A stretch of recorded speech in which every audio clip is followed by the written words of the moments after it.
Hello students, विजय nursing classes में आपका स्वागत है। आज इस वीडियो के साथ हम स्टार्ट करने वाले हैं अपनी नई सीरीज़ जिसका नाम है overview of the anatomy and physiology, जिसके अंदर हम डिस्कस करने वाले हैं हमारी सभी सिस्टम के बारे में, उसके अंदर आने वाले सभी स्ट्रक्चर के एनाटॉमी और फिजियोलॉजी के बारे में, और उसके साथ साथ उसके अंदर जो इम्पोर्टेंट पॉइंट्स है उसके बारे में भी हम बात करेंगे। चलिए ज़्यादा टाइम वेस्ट नहीं करते हैं और हमारी सबसे पहली सिस्टम स्टार्ट करते हैं जो है सर्कुलेटरी सिस्टम। एक बात बताना मैं भूल गया कि आप जब भी ओवरव्यू का वीडियो देखते हैं इस चैनल पे या किसी और चैनल पे भी, तो अपनी नोट्स और पेन साथ में लेके बैठे, जिसकी वजह से आप ज़रूरत पड़ने पर इम्पोर्टेंट टॉपिक को नोट डाउन कर सकें। चलिए आगे बढ़ते हैं। हमारी सबसे पहली सिस्टम जिसके बारे में हम बात करेंगे वो है सर्कुलेटरी सिस्टम। तो नोट डाउन कर लीजिए, सर्कुलेटरी सिस्टम के दो और नाम हैं, एक है कार्डियोवास्कुलर सिस्टम और दूसरा है ट्रांसपोर्ट सिस्टम। दोनों के बारे में हम आगे देखेंगे। चलिए आगे बढ़ते हैं। सबसे पहले देखते हैं फोकस ऑब्जेक्टिव्स, मतलब कि इस वीडियो के अंदर हम कौन कौन सी चीज़ों को कवर करेंगे। सबसे पहला है structure and functions of the circulatory system, मतलब कि सर्कुलेटरी सिस्टम में आने वाले सभी ऑर्गन्स के स्ट्रक्चर और फंक्शन के बारे में हम बात करेंगे। दूसरा क्या है, anatomy of the heart and blood circulation pathway, मतलब कि हमारा जो हार्ट है, हमारा जो दिल है, उसकी एनाटॉमी और उसकी फिजियोलॉजी के बारे में बात करेंगे। उसके साथ साथ ब्लड सर्कुलेशन पाथवेज, जो कि बहुत इंपॉर्टेंट टॉपिक है इस यूनिट का। चलिए उसके बाद देखेंगे हम components of blood and their functions, मतलब कि हमारा ब्लड किन चीज़ों से बना हुआ है और उसका मेन फंक्शन क्या है। उसके बाद देखेंगे conduction system and cardiac cycle. Conduction sorry conduction system क्या है, तो वो one type of electrical impulses generate करती है और उसकी वजह से ही हमारा हार्ट जो है पंप कर पाता है या फिर धड़क सकता है। ठीक है। कार्डियक साइकिल क्या है, तो हमारा हार्ट एक बार में जो पंप करता है उसके अंदर कौन कौन से स्टेजेस आते हैं, उन सभी स्टेजेस को मिलाकर जो एक सर्कल बनता है उसको हम कहते हैं कार्डियक साइकिल। उसके बारे में भी हम बात करेंगे। उसके साथ साथ common circulatory disorders and nursing intervention, कि इस सर्कुलेटरी सिस्टम के कॉमन डिसऑर्डर कौन कौन से हैं जो हमें जनरली देखने को मिलते हैं, और उसके साथ नर्सिंग इंटरवेंशन उस डिजीज़ के बारे में क्या हो सकता है उसकी भी हम जनरल चर्चा करेंगे। एक बात समझ लीजिए, ये ओवरव्यू है, इसके अंदर हम सिर्फ ओवरव्यू की तरह बात करेंगे, हम किसी भी टॉपिक को डीप से कवर नहीं करेंगे। चलिए आगे बढ़ते हैं। सबसे पहला है introduction of the circulatory system. तो सर्कुलेटरी सिस्टम की डेफिनेशन क्या हो सकती है, तो the circulatory system is a responsible for transporting oxygen, nutrients, hormones and waste. ठीक है, मतलब जो हमारी सर्कुलेटरी सिस्टम है उसका काम क्या है, मेन काम, मेन रिस्पॉन्सिबिलिटी क्या है, तो ट्रांसपोर्टेशन। किन चीज़ों का, तो oxygen, nutrients, hormones and waste. ठीक है, इन चार चीज़ों को सर्कुलेट करने का काम या फिर ट्रांसपोर्ट करने का काम सर्कुलेटरी सिस्टम का है। अब देखते हैं कि हमारी सर्कुलेटरी सिस्टम कौन कौन से कंपोनेंट से बनी है। तो सबसे पहले है द हार्ट।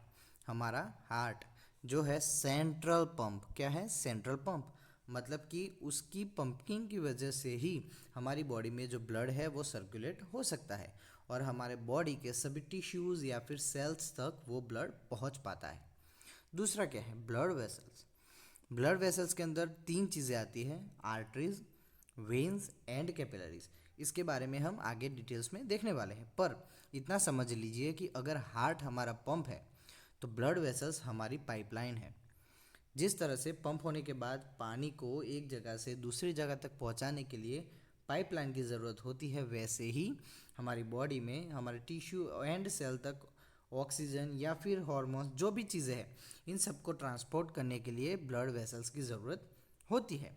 ठीक है, चलिए उसके बाद आता है ब्लड। ब्लड क्या है, तो एक मीडियम है, मीडियम फॉर ट्रांसपोर्टेशन। ये सभी चीज़ें जिसके बारे में हमने बात की, ऑक्सीजन, न्यूट्रिएंट्स, वो सब चीज़ें किसके माध्यम से या फिर किस मीडियम में ट्रांसपोर्ट करेगी, तो वो मीडियम है यहाँ पर ब्लड। अगर ब्लड ही नहीं है तो इन चीज़ों को हम ट्रांसपोर्ट कैसे करेंगे? ठीक है, ऐसे सवाल आपके दिमाग में होने चाहिए। चलिए आगे देखते हैं। It includes the two type of the circulation, मतलब कि सर्कुलेटरी सिस्टम के अंदर हम देखने जाए तो दो टाइप का सर्कुलेशन होता है, एक पल्मोनरी सर्कुलेशन और दूसरा है सिस्टमेटिक सर्कुलेशन। पल्मोनरी सर्कुलेशन में क्या होता है, तो जिसके अंदर हमारे लंग्स इन्वॉल्व हो वो है पल्मोनरी सर्कुलेशन, और जिस सर्कुलेशन के अंदर हमारी बॉडी इन्वॉल्व है वो है सिस्टमेटिक सर्कुलेशन। इसके बारे में भी हम आगे बात करने वाले हैं, लेकिन यहाँ पे इतना समझ लीजिए कि पल्मोनरी सर्कुलेशन में क्या होता है, तो गैस एक्सचेंज की प्रोसेस देखने को मिलती है, जिसके अंदर हमारे ब्लड में से CO2 बॉडी के बाहर जाती है और ऑक्सीजन ब्लड के अंदर आता है। ठीक है, इसके बारे में हम डिटेल्स में आगे देखेंगे। चलिए आगे बढ़ते हैं। अब है एनाटॉमी ऑफ द हार्ट, मतलब कि हमारा हार्ट किन स्ट्रक्चर से बना हुआ है या फिर हार्ट का स्ट्रक्चर कैसा होता है, इसको देखेंगे। तो heart is a hollow muscular organ located in mediastinum. इन तीन चीज़ों पर आप फोकस कीजिए। हार्ट क्या है? हॉलो ऑर्गन है। हॉलो ऑर्गन मतलब क्या है? जिसके आसपास वॉल्स है और अंदर से वो खाली है। ठीक है, उसको हम हॉलो कहते हैं। हॉलो है और मस्कुलर ऑर्गन है। मस्कुलर ऑर्गन क्यों है? इसके अंदर आए हैं मसल्स। क्या है? मसल्स। कौन से मसल्स है?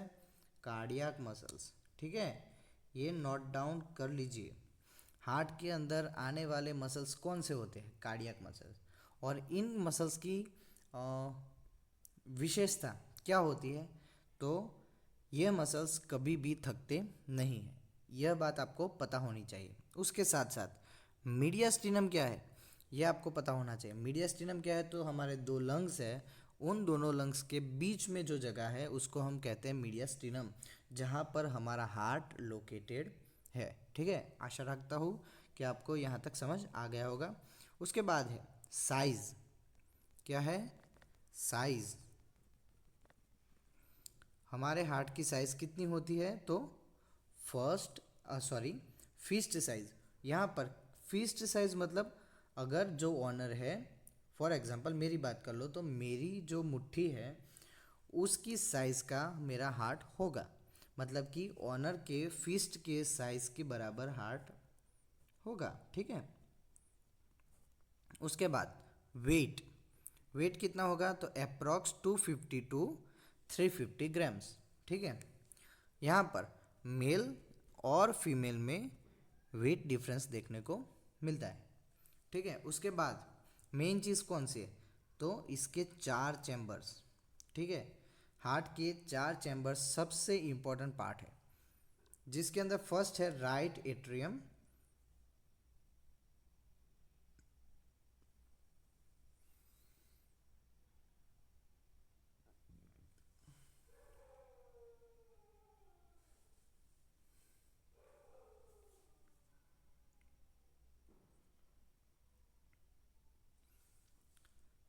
Right atrium and right ventricle.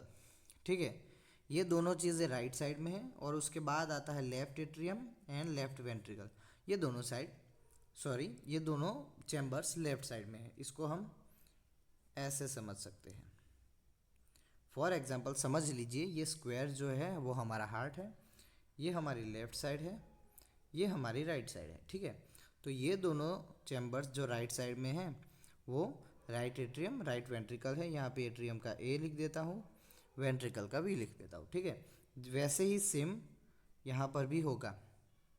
चलिए देखते हैं राइट एट्रियम का काम क्या है। तो received deoxygenated blood from the body. इसका सबसे इम्पोर्टेंट फंक्शन है कि received deoxygenated blood from the body. यहाँ पर आपको याद क्या रखना है? तो राइट साइड है, मतलब राइट साइड में डीऑक्सीजनेटेड ब्लड ही होगा। राइट साइड में डीऑक्सीजनेटेड ब्लड आपको देखने को मिलेगा। कहाँ पर देखने को मिलेगा? सबसे पहले राइट एट्रियम में, उसके बाद वो जाएगा राइट वेंट्रिकल में, यहाँ से नीचे की तरफ। ठीक है, उसके बाद क्या है? तो right ventricle pumps the blood to the lungs. Simple है कि राइट एट्रियम के अंदर डीऑक्सीजनेटेड ब्लड सबसे पहले आएगा, उसके बाद वो नीचे की तरफ मतलब कि वेंट्रिकल्स में आएगा। वेंट्रिकल्स में आने के बाद वहाँ पर होगा कॉन्ट्रैक्शन। कॉन्ट्रैक्शन होने की वजह से वह ब्लड निकलेगा बाहर और जाएगा हमारे लंग्स की ओर। क्यों लंग्स की ओर दोस्तों? क्योंकि मैंने पहले बताया कि डीऑक्सीजनेटेड ब्लड राइट साइड है, उसको अब ज़रूरत पड़ेगी ऑक्सीजन की, और ऑक्सीजन हमको कहाँ मिलेगा? लंग्स पर। इसी वजह से ये ऑक्सीजन लेने के लिए लंग्स में जाएगा। ठीक है, समझ गए? चलिए आगे बढ़ते हैं। उसके बाद है left atrium. Left atrium received oxygenated blood. जैसे पहले बताया कि जो राइट साइड में डीऑक्सीजनेटेड ब्लड है, वैसे ही लेफ्ट साइड में ऑक्सीजनेटेड ब्लड है। अब सिंपल बात है कि oxygenated blood already left atrium में आ चुका है। ठीक है, तो वहाँ से वो नीचे आएगा लेफ्ट वेंट्रिकल में। वहाँ पर भी फिर से कॉन्ट्रैक्शन देखने को मिलेगा। कॉन्ट्रैक्शन की वजह से ब्लड फ्लो बाहर निकलेगा। कहाँ जाएगा? तो वो जाएगा बॉडी के अंदर, क्योंकि हमारी बॉडी के सभी टिश्यू और सभी सेल्स के पास ऑक्सीजन पहुंचाने का काम ब्लड का है। ठीक है, और वो लेफ्ट वेंट्रिकल में है, और वहाँ पर वहाँ से मतलब कि लेफ्ट वेंट्रिकल से वो बॉडी तक पहुँचेगा। उसके साथ इम्पॉर्टेंट पॉइंट क्या है? तो थिकेस्ट चैम्बर। आपको पता होना चाहिए कि लेफ्ट वेंट्रिकल जो कि थिकेस्ट और बिगेस्ट चैम्बर है हमारे हार्ट के अंदर। उसके साथ साथ एक और चीज़ आपको बता दूं, जो हमारे एट्रियम है वो थीन है, मतलब कि उनकी दीवारें थीन है, और जो वेंट्रिकल है वो थिक लेयर से बने हुए हैं। अगर आप हार्ट को देखें, आगे हम देखेंगे तब बात करेंगे, पर फिर भी अगर आप हार्ट देखें तो ऊपर के लेयर है वो पतले हैं, और नीचे के लेयर जो होते हैं वो मोटे देखने को आपको मिलते हैं। ठीक है, चलिए आगे बढ़ते हैं।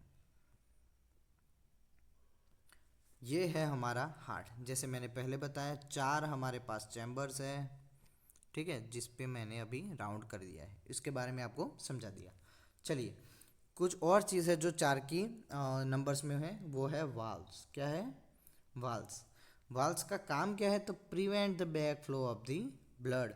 मतलब कि बैक फ्लो मतलब जो हमारा ब्लड है वो एक ही दिशा में जाना चाहिए, उसको वापस भेजने से रोकने का काम कौन कौन करता है? तो वाल्व्स करते हैं। यहाँ पर वाल्व कैसे है? तो फर्स्ट वाला है एट्रियो वेंट्रिकुलर वाल्व। इसके नाम से पता चलता है कि ये एट्रियम और वेंट्रिकल इन दोनों के बीच में हमें देखने को मिलेगा। कहाँ पर? एट्रियम और वेंट्रिकल्स के बीच में। चलिए फिर से वही फिगर ड्रॉ करेंगे। ये है हमारा हार्ट, समझ लीजिए, और ये अभी जो मैंने ड्रॉ किया है वो है एंट्रियो वेंट्रिकुलर वाल्व। अगर वो लेफ्ट साइड में है तो लेफ्ट एंट्रियो वेंट्रिकुलर वाल्व, और राइट साइड में है तो उस तरह से। जो राइट साइड में है उसका दूसरा नाम है ट्राइकस्पिड वाल्व। क्या है? ट्राइकस्पिड वाल्व, जो कि है राइट एट्रियम और राइट वेंट्रिकल के बीच में। मैंने ऑलरेडी आपको दिखा दिया है। दूसरा है बाइकस्पिड वाल्व, जिसका दूसरा नाम है मिट्रल वाल्व, जो कि है लेफ्ट एट्रियम और लेफ्ट वेंट्रिकल के बीच में। ठीक है, उसके बाद है सेमील्यूनर वाल्व। सेमील्यूनर वाल्व क्या है?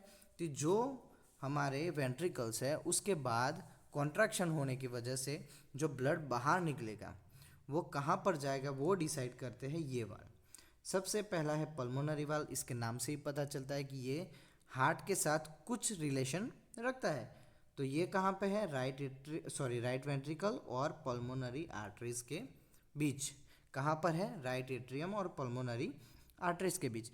जहाँ पर भी हमको राइट साइड आए, हमको समझ लेना है कि वहाँ पर कौन सा ब्लड है? डीऑक्सीजनेटेड, और वो कहाँ पर जाएगा? लंग्स में। इसी वजह से पल्मोनरी वाल्व इसका नाम है। वो कहाँ पर ओपन होता है? तो पल्मोनरी आर्टरी में। ये यहाँ पर एक डिफरेंस है सभी जगह पर, और या फिर जनरली आर्टरीज के अंदर ऑक्सीजनेटेड ब्लड ट्रांसपोर्ट होता है और वेन्स के अंदर डीऑक्सीजनेटेड। लेकिन ये एक ऐसा केस है जो उल्टा है। यहाँ पर पल्मोनरी आर्टरी में डीऑक्सीजनेटेड ब्लड है और पल्मोनरी वेन में ऑक्सीजनेटेड ब्लड है। तो इस चीज़ को याद रखना कंपलसरी है। ठीक है, जो कि यूनिक चीज़ें होती है वो सबसे ज़्यादा और सबसे पहले याद रखनी है। उसके बाद आता है एओर्टिक वाल्व। एओर्टिक वाल कहाँ पे है? तो लेफ्ट वेंट्रिकल एंड एओर्टा के बीच में। कहाँ पर? लेफ्ट वेंट्रिकल और एओर्टा के बीच में, जो ओपन होगा हमारी बॉडी में, मतलब कि हमारे ब्लड को बॉडी तक पहुंचाने का काम करता है। हाईलाइटेड पॉइंट क्या है? Left ventricle is the strongest and biggest chamber because it pumps the blood to the entire body. जो मैंने पहले आपको समझा दिया है, बार बार रिपीट करके आपका दिमाग खराब मैं नहीं करूँगा। चलिए आगे बढ़ते हैं। इसको देख के आपको क्या लगता है कि ये क्या है? चलिए मैं बता देता हूँ। ये है हमारी वेसल्स। क्या है? वेसल्स, जिसके बारे में हम देखेंगे। जो रेड है, कौन सी वाली? जो रेड कलर में दिखाई हुई है। और ये बात समझ लीजिए कि सबसे पहले कि हमारी बॉडी में ऐसा कोई कलर नहीं है कि रेड वाली है तो ऑक्सीजनेटेड ब्लड है या फिर आर्टरी है और ब्लू वाली है तो वेन, ऐसा नहीं है। ये आपको डिफ्रेंशिएट करने के लिए दिया हुआ है कि आपको देखकर पता चले कि वेन्स कौन सी है और आर्टरीज कौन सी है। यहाँ पर रेड मतलब कि ऑक्सीजनेटेड ब्लड समझिए, और ब्लू मतलब डीऑक्सीजनेटेड ब्लड, मतलब कि रेड वाली आर्टरी है और ब्लू वाली वेन है। जो केस यूनिक है वो हमने आपको बता दिया, पल्मोनरी आर्टरी और पल्मोनरी वेन के बारे में। चलिए आगे बढ़ते हैं। चलिए अब बात करते हैं ब्लड वेसल्स की। ब्लड वेसल्स के अंदर मेनली तीन चीज़ें हैं, आर्टरीज, कैपिलरीज एंड वेन। अगर थिकनेस के हिसाब से देखें तो सबसे पहले आती है आर्टरी, उसके बाद वेन और उसके बाद कैपिलरीज। आर्टरीज की वॉल है सबसे थिकेस्ट वॉल है। क्यों? तो उसको हाई प्रेशर के सामने खड़ा रहना है। किस चीज़ का हाई प्रेशर? ब्लड का। कहाँ से क्रिएट होता है? तो हमारे हार्ट से। जब हमारा हार्ट पंप करता है तो ब्लड के अंदर हाई प्रेशर क्रिएट होता है। उसके बाद देखते हैं वेन। ठीक है, वेन क्या है? तो लेस मस्कुलर और स्ट्रेची है। वो आर्टरीज के कंपैरिजन में कम मस्कुलर है लेकिन स्ट्रेची ज़्यादा है। और उसके अंदर जो ब्लड है वो लो प्रेशर में मूव करता है।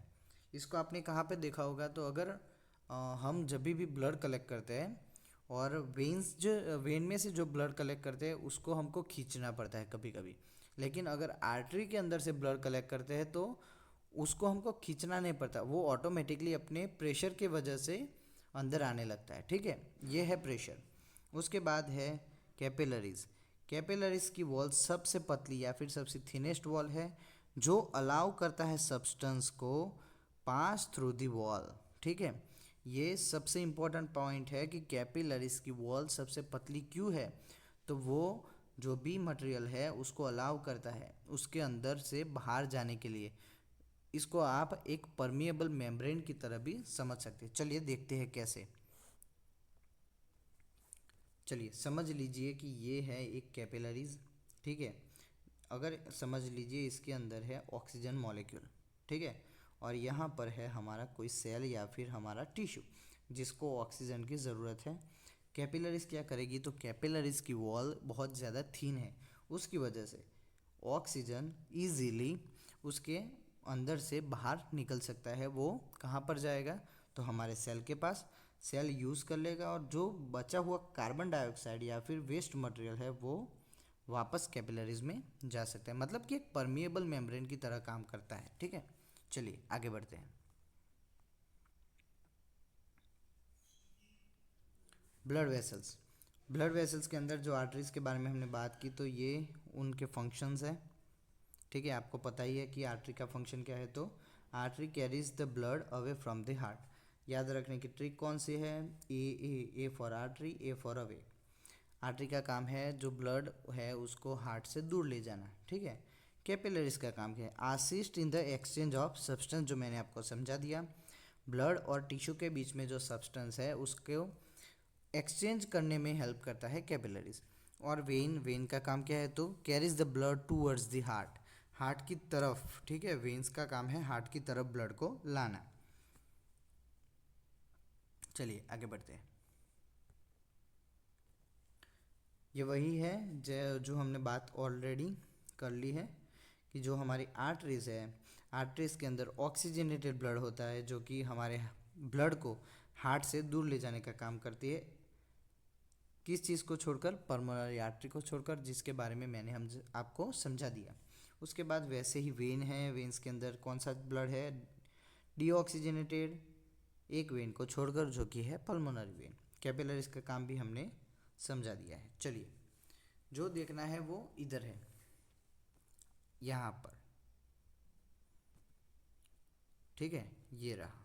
ये क्या है, तो ब्लड सर्कुलेशन का पाथवे। कैसे, चलिए समझते हैं। यहाँ पर लिखा है फ्रॉम अपर बॉडी और फ्रॉम लोअर बॉडी, मतलब ये रास्ता दिखाता है कि ब्लड कहाँ से किस तरफ से आ रहा है।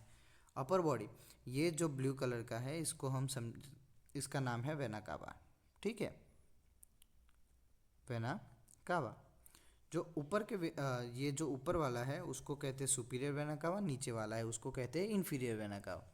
अपर बॉडी मतलब कि हार्ट के ऊपर के जो बॉडी के पोर्शन है उसको अपर बॉडी कहते हैं, हार्ट से नीचे के जो ऑर्गन्स है उसको हम लोअर बॉडी कहेंगे। और दोनों में से ब्लड जो यूज्ड है, जिसके अंदर डीऑक्सीजनेटेड ब्लड है, वो ब्लड आएगा राइट साइड में। कहाँ पर आएगा, मैंने पहले ही बताया था आपको, राइट एट्रियम में। कहाँ पर आएगा, राइट एट्रियम में।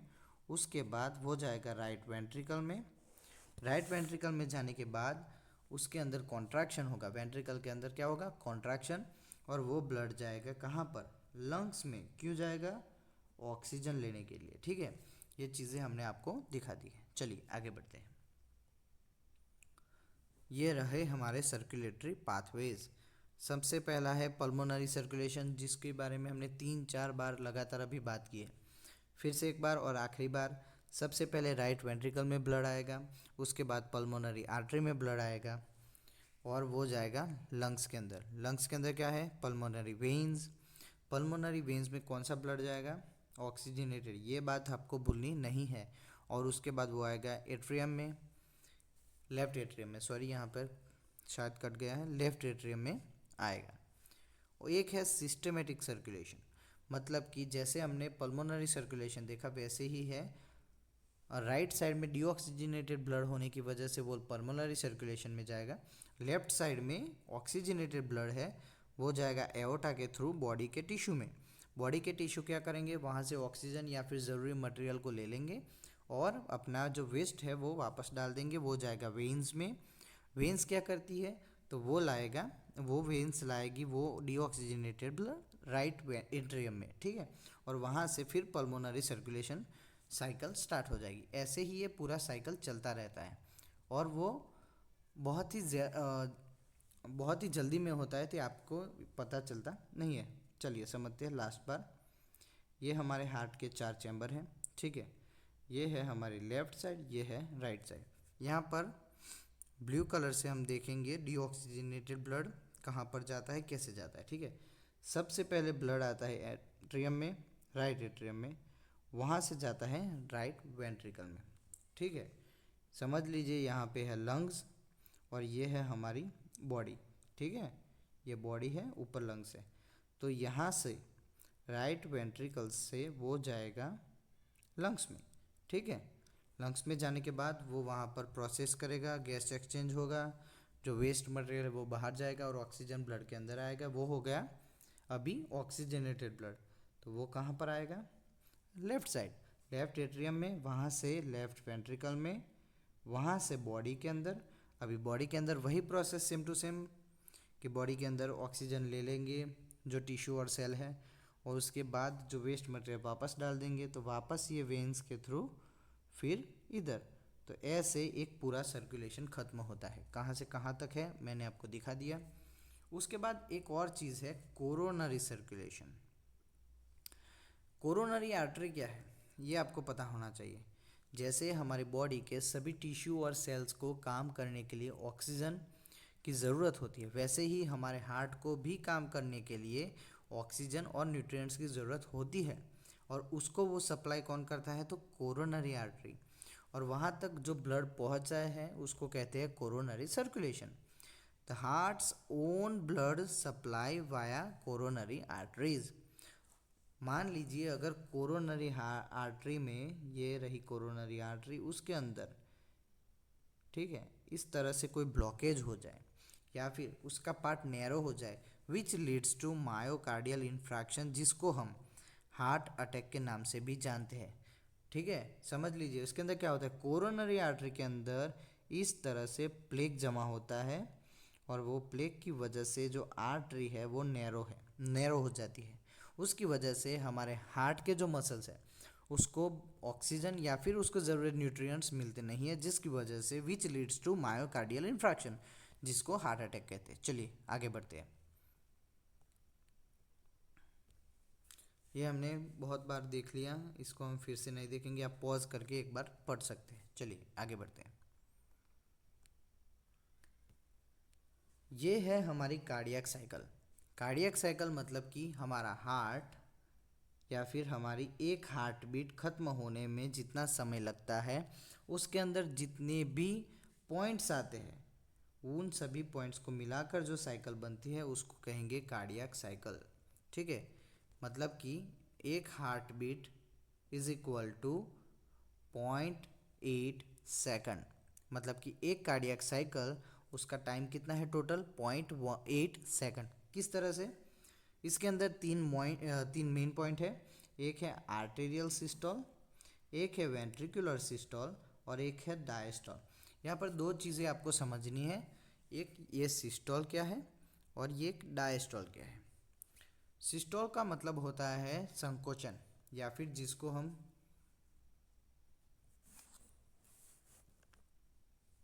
सिस्टोल का मतलब होता है संकोचन और डायस्टोल का मतलब होता है विकोचन। बराबर, ठीक है। इसके अंदर क्या होगा, तो जो हमारा हार्ट है या फिर जो आर्टरीज एट्रियम और वेंट्रिकल्स है वो सिस्टोल हो गए और डायस्टोल हो गए, जिसकी वजह से ब्लड फ्लो स्टार्ट होगा। चलिए देखते हैं।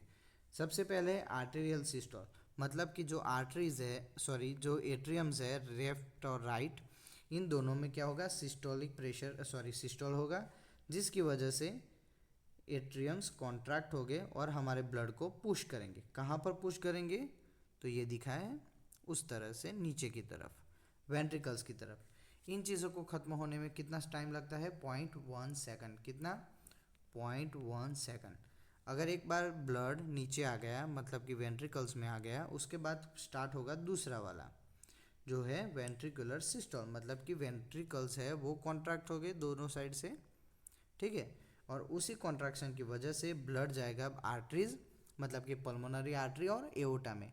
उसके बाद वो अपना फ्लो डिसाइड कर लेगा जिसको जिस तरफ जाना है, जो हमने पहले देख लिया। लेकिन यहाँ पर इंपॉर्टेंट पॉइंट क्या है, तो इसका टाइम है 0.3 सेकंड। और उसके बाद है डायस्टोल, मतलब कि relaxation pose. The heart relax the chambers. ठीक है, हार्ट के चैम्बर्स जो है वो अपनी मेन पोजीशन में आएंगे, उसके बाद वो ब्लड रिफिल करने के लिए तैयार है। इस तरह से एक हार्ट बीट या फिर 1 कार्डियक साइकिल देखने को मिलती है, जिसका टोटल टाइम 0.8 सेकंड है। चलिए आगे बढ़ते हैं। अब देखते हैं कंडक्शन सिस्टम। कंडक्शन सिस्टम को दूसरा नाम है electrical control of heart beat, मतलब कि ये इलेक्ट्रिक इम्पल्सेस जनरेट करता है जो हमारी हार्ट बीट को मैनेज करता है। कैसे? आगे देखते हैं। इसके अंदर हमको मेनली 2 टाइप्स ऑफ नोड्स देखने को मिलती है, एक है साइनोएट्रियल नोड और दूसरी है एट्रियोवेंट्रिकुलर नोड। साइनोएट्रियल नोड, जिसको ऐसे नोड बोलते हैं, वो है हमारी पेसमेकर, इसका दूसरा नाम है। उसका काम क्या है, जनरेट द इम्पल्सिस। क्या काम करती है, तो जनरेट इम्पल्सिस कितने, 60 to 100 बीट्स पर मिनट। कहाँ पर सिचुएटेड है, at the upper wall of the right atrium, हमारे हार्ट के राइट एट्रियम के अपर वॉल में देखने को मिलती है। ये जनरेट करती है यह जनरेट करती है इम्पल्सिस, वो जाएंगे एवी नोड में। कहाँ पर, एवी नोड में। एवी नोड का नाम क्या है, एट्रियोवेंट्रिकुलर नोड, जिसका काम है delay the impulses for ventricular feeling, जो हमारे वेंट्रिकल्स को फीलिंग्स के लिए, मतलब कि ब्लड फील करने में टाइम देता है। कैसे? इलेक्ट्रिकल इम्पल्सिस को डिले करके।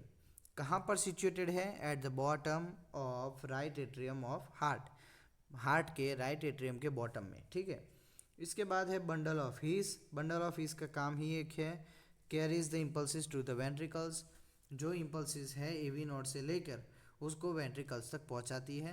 कहाँ पर है, at the deep with in the connective tissue of the heart, heart के कनेक्टिव टिश्यू में देखने को मिलते हैं। और लास्ट है पर्किंजे फाइबर्स, जो है स्टिमुलेटिव वेंट्रिकल्स टू कॉन्ट्रैक्ट, जो कि इलेक्ट्रिक इम्पल्सिस आने के बाद वेंट्रिकल्स को कॉन्ट्रैक्ट होने के लिए स्टिमुलेट करता है और उसके बाद वो कॉन्ट्रैक्शन स्टार्ट हो जाती है। कहाँ पर है? At the inner wall of heart ventricle. Simple बात है कि हार्ट के वेंट्रिकल में है, इसी वजह से इसको वो स्टिमुलेट कर पाती है।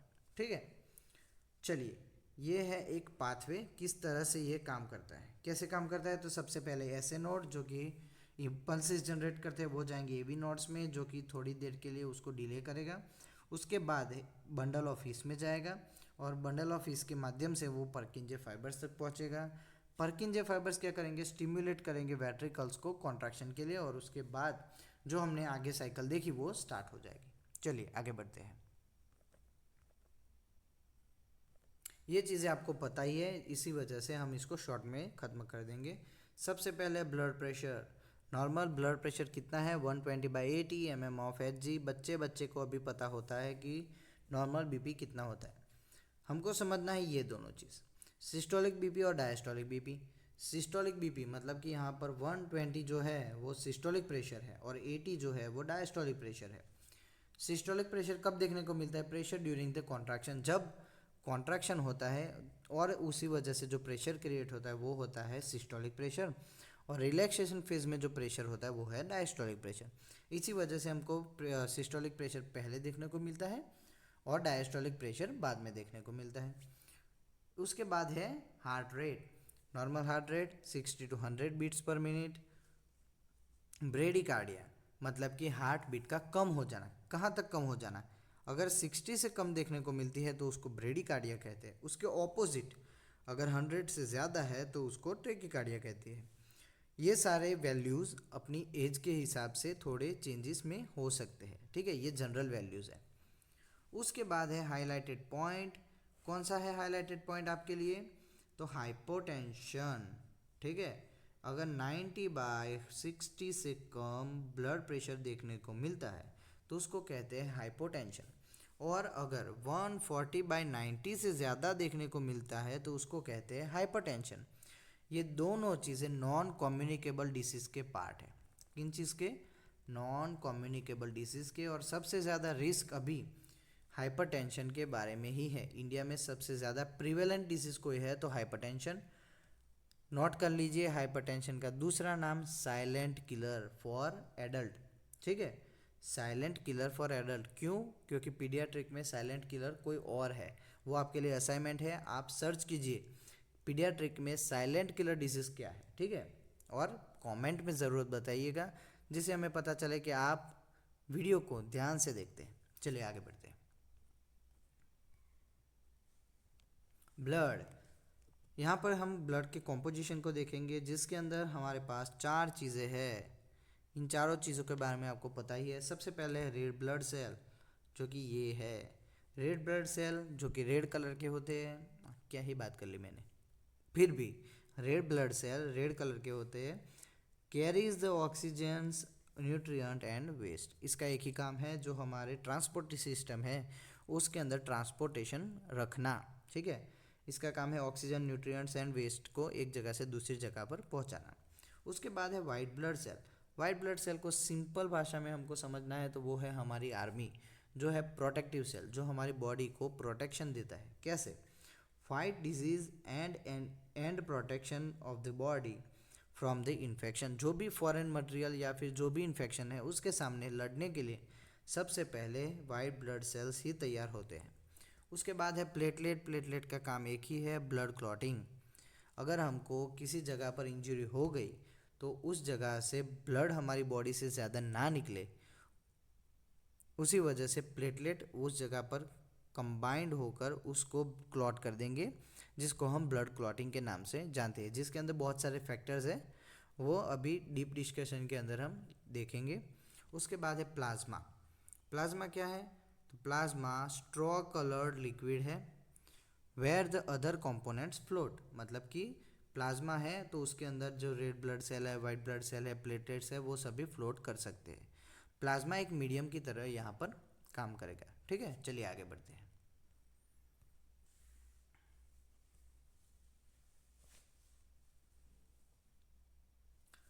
Blood, when someone has the When someone has blood test, a small amount of blood is taken and kept in a tube for testing. जो हमने दिखा दिया आपको कि ये रहा।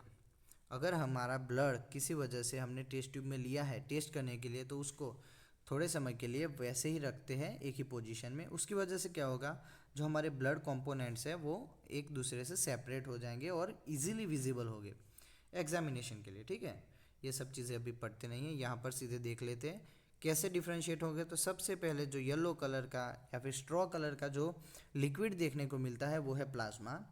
उसके बीच में वाइट और वाइट कलर के जो सेल्स है वो blood cells, white blood cells and platelets देखेंगे। और लास्ट में जो रेड कलर के सेल्स है वो आरबीसीज होंगे। ठीक है, blood is divided into its components with the heaviest part eight the bottom. Simple है, हैवीएस्ट पार्ट बॉटम में आएगा जो है आरबीसीज, और जो भी उससे कम है वो उसके ऊपर देखने को मिलता है। चलिए आगे बढ़ते हैं।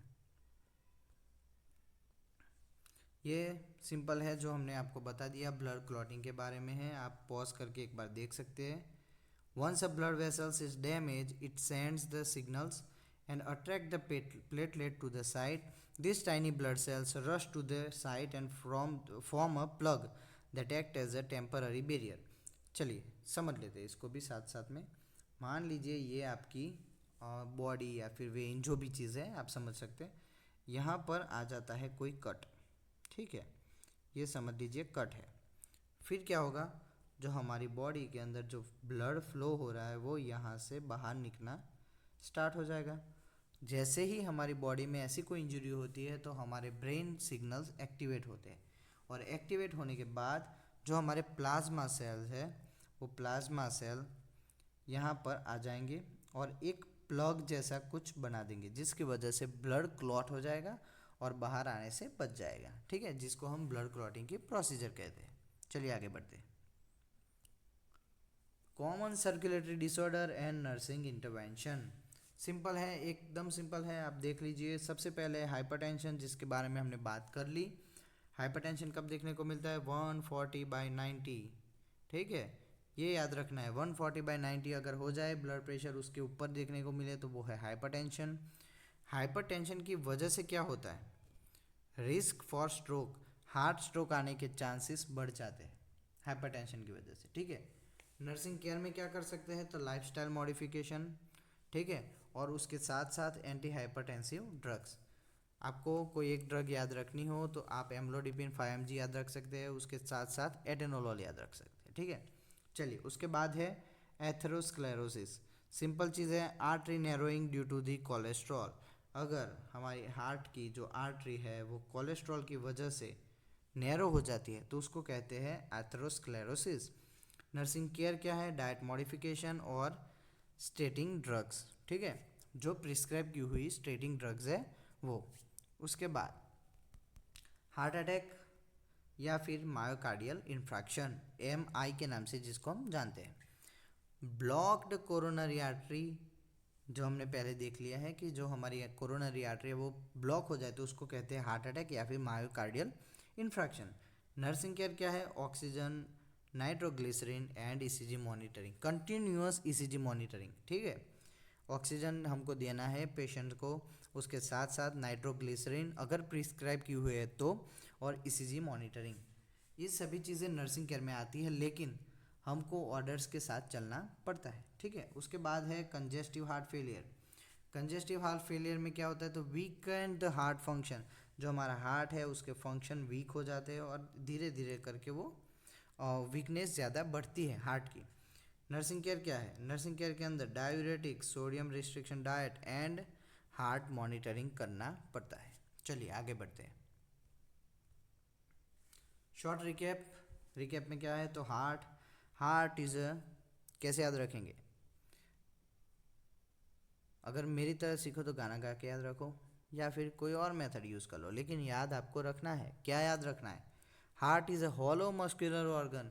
एक और चीज़ रह गई, इसका शेप कौन सा है, कौन शेप, याद रखना कौन शेप का हमारा हार्ट है बच्चों। उसके बाद क्या है, तो उसके अंदर 4 चैम्बर्स है, कौन से चैम्बर, राइट साइड के अलग है, लेफ्ट साइड के अलग है। राइट साइड में 2 है, कौन कौन से 2 है, right atrium, right ventricle. Left side में क्या है, left atrium, left ventricle, 4 chambers हो गए। उसके बाद 4 चैम्बर्स के साथ साथ क्या है, 4 वाल्व्स है। कौन कौन से 4 वाल्व्स है? एक है ट्राइकस्पिड वाल्व जो कि राइट साइड है, एक है बाइकस्पिड वाल्व जो कि लेफ्ट साइड है, उसके बाद पल्मोनरी वाल्व है और एओर्टिक वाल्व है। हो गए 4 वाल्व। ये हो गया हमारा हार्ट। उसके बाद है ब्लड। ब्लड के अंदर 4 चीज़ें हैं। कौन कौन सी? Plasma, red blood cell, white blood cell और प्लेटलेट। आरबीसीज का काम क्या है? ट्रांसपोर्टेशन। किन चीज़ का? ऑक्सीजन, न्यूट्रिएंट्स और वेस्ट का। वाइट ब्लड सेल क्या है? तो प्रोटेक्टिव सेल है, हमारी बॉडी को प्रोटेक्शन देते हैं। प्लेटलेट का काम क्या है? तो ब्लड क्लॉटिंग, सिंपल। और प्लाज्मा क्या है? तो मीडियम प्रोवाइड करता है इन सभी चीज़ों को फ्लोट करने के लिए। उसके साथ साथ कैरी ऑक्सीजन, न्यूट्रिएंट, वेस्ट, जो मैंने आपको समझा दिया। उसके बाद है ब्लड वेसल्स। इसके अंदर कौन कौन सी चीज़ें? 3 चीज़ें। कौन कौन सी? Arteries, veins and capillaries. Arteries के अंदर ऑक्सीजनेटेड ब्लड, वेन्स के अंदर डीऑक्सीजनेटेड ब्लड। लेकिन पल्मोनरी आर्टरी में डीऑक्सीजनेटेड और पल्मोनरी वेन में पल्मोनरी वेन में ऑक्सीजनेटेड ब्लड। ठीक है। कैपिलरीज, इसकी वॉल पतली होने की वजह से क्या करती है? एक्सचेंज में मदद करती है। किस चीज़ की? न्यूट्रिएंट्स या फिर गैस एक्सचेंज में। चलिए आगे बढ़ते हैं। और यहाँ पर हमारे सर्कुलेटरी सिस्टम का रिकैप खत्म होता है। इसके अंदर आने वाली सभी बेसिक चीज़ों के बारे में हमने बात कर ली है। आशा करता हूँ आपका जो कॉन्सेप्ट है वो जो आपने बहुत साल पहले पढ़ा था वो क्लियर हो गया होगा। अगर आपको इन चीज़ों के अलावा डिटेल्स में भी वीडियो चाहिए तो आप कमेंट में ज़रूर बताएं। इसके साथ साथ हम MCQ सॉल्व करने की भी कोशिश करेंगे, उसके भी वीडियोस आने वाले हैं। तो चैनल पर बने रहे और ज़्यादा से ज़्यादा वीडियो आपके दोस्त, आपके रिश्तेदार जो भी अभी प्रिपरेशन कर रहे हैं उनके साथ शेयर करें। मिलते हैं अगले वीडियो में। Thank you.